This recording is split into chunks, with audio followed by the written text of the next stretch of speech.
네, 사랑하는 성도님들, 오늘 우리가 묵상할 말씀은 어제에 이어서 어제는 예수님의 아기 시절, 유아 시절의 이야기, 그리고 오늘은 예수님의 유년 시절, 어린 시절의 이야기가 계속해서 이어지고 있습니다.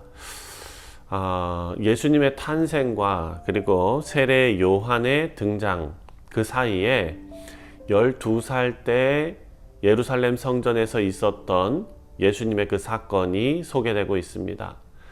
자, 이 말씀은 예수님께서 이렇게 성장하셨다라는 어떤 성장 기록으로서의 의미보다도 예수님의 정체성과 그리고 그 사명을 분명하게 보여주는 그런 사건입니다.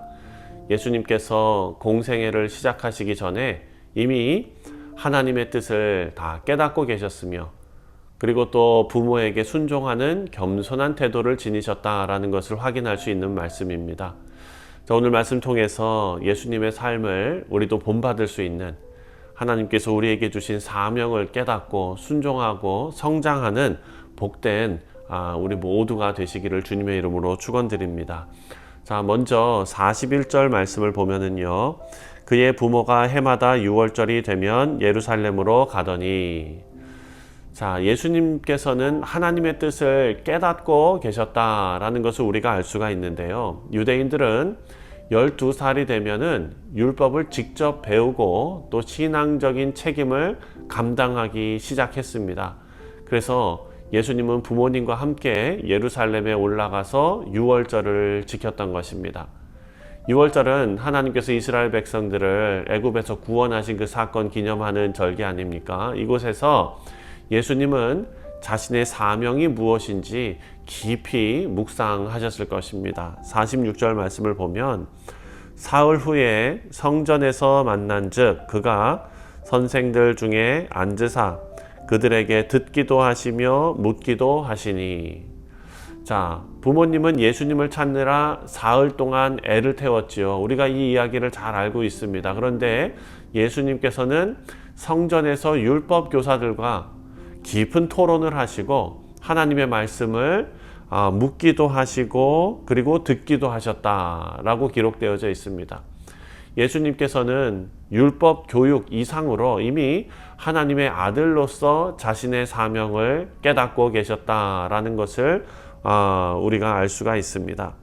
이어서 47절에 보니까 듣는 자가 다 그 지혜와 대답을 놀랍게 여기더라. 율법 교사들이 예수님의 지혜와 통찰력에 깜짝 놀랐다는 것입니다. 예수님께서 율법을 그냥 지식적으로 배우는 것이 아니라 이미 하나님과 깊은 관계 속에서 영적인 깨달음을 가지고 계셨다라는 것을 의미하고 있습니다. 자, 유명한 말씀이죠. 49절 말씀을 보면 예수께서 이르시되 어찌하여 나를 찾으셨나이까? 내가 내 아버지 집에 있어야 될 줄을 알지 못하셨나이까 하시니.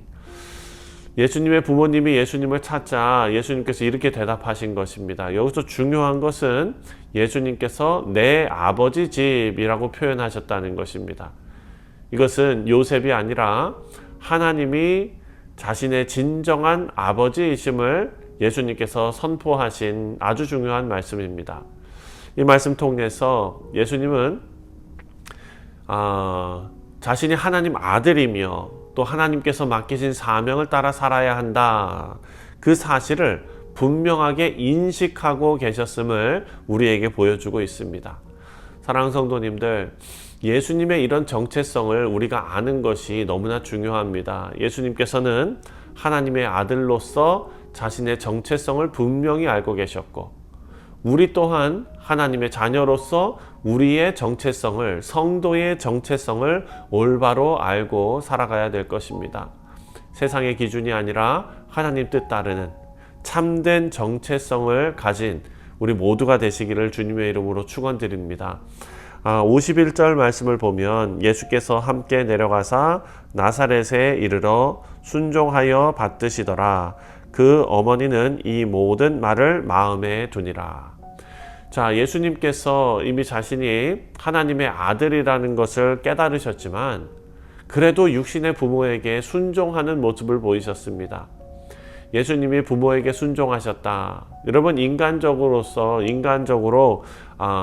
도리를 다하는 것 맞는 일이죠. 예수님이 단순한 지식이 아니라 삶 속에서도 순종과 겸손을 실천하셨다라는 것을 우리에게 알려주고 있습니다.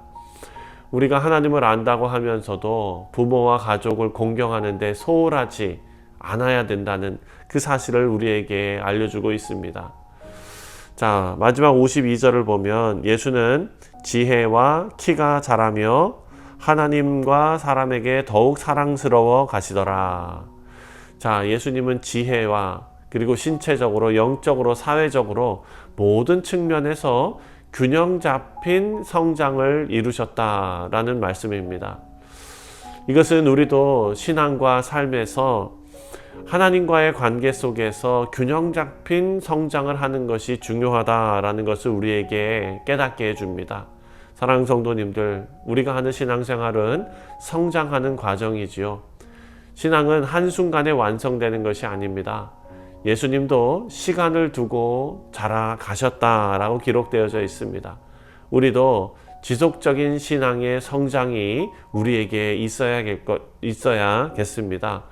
매일 하나님 말씀 묵상하시고 또 믿음의 결단을 내리면서 살아가는 그런 성장이 우리 가운데 있어야 할 것입니다. 말씀을 맺습니다. 우리 성도님들, 오늘 아침에 우리가 예수님의 이 유년기 이야기를 우리가 묵상하면서 우리는 여러 가지 중요한 교훈을 생각했습니다. 첫 번째로 예수님의 정체성 아는 것. 예수님은 하나님의 아들이심을 확신하고 계셨습니다. 우리도 마찬가지로 예수님 안에서 우리의 정체성을 발견해야 할 것입니다. 두 번째로 예수님은 하나님의 뜻을 위해 살아가셨습니다. 우리도 하나님의 뜻을 붙잡고 살아가야 될 줄 믿습니다.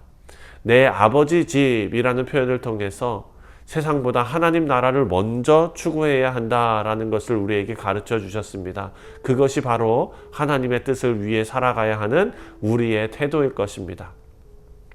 마지막 세 번째로 순종하는 신앙. 예수님은 하나님의 아들이셨지만 육신의 부모에게도 순종하면서 자라나셨다. 우리도 겸손한 순종의 태도로 하나님의 인도하심을 따라 살아가는 우리 모두 되시기를 바랍니다. 또한 이 신앙이 성장하는 과정이라는 것을 생각하시고 매일매일 하나님과 함께 그 믿음의 날로 성장하는 우리 모두가 되시기를 바랍니다. 우리 사랑하는 성도님들, 이 아침에 말씀 통해서 하나님 뜻을 깊이 깨닫고 또 예수님처럼 순종하며 성장하는 우리 뉴욕 성실장로교회 모든 성도님들 되시기를 주님의 이름으로 다시 한번 축원드립니다. 기도하겠습니다.